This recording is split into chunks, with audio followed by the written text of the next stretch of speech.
lii di gulet ci Mbar ñu fetal lii di 1er mai xalaat bi mi ngi bawoo ci kuréel gi lëkkale mbooleem artisan yi nekk ci gox bi nekk ci département bu Gossas.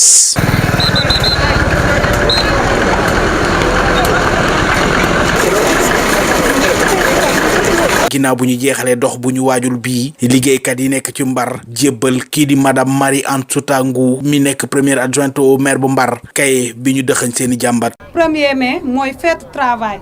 moo ñuy won ñun liggéeykat yi jour ba nga xamee se ne nii moom la ñu moom suñu bopp ñun artisan yu Mbar première édition bi ñu organiser ko pour fêter 1er mai fii ci commune bu Mbar bind suñu mémorandum bi taxaw ci devant les autorités pour jox leen ko. Concernant papier bi ñu ma jox bi nga xam ne mooy papier de doléance bi nga xam ne présenté ngeen ma ko bu soobee yàlla dinaa ko jot li kilifa yi nga xam ne ñoom ñëpp war nañ cee jot te di leen di féliciter ci bés bi. ci biir kaye bi artisan yi nekk ci Mbar di sàkku anami liggéey yu gën a jàppandi. parce que ñun jafe-jafe yi ñu jànkoonteel mooy lan centre ay formation daf ñu manqué moo tax ñu bëgg centre de formation boobu. te it suñu produire ba pare jaay daf ñuy jafe lool ñun artisans yi dañuy produire yu rafet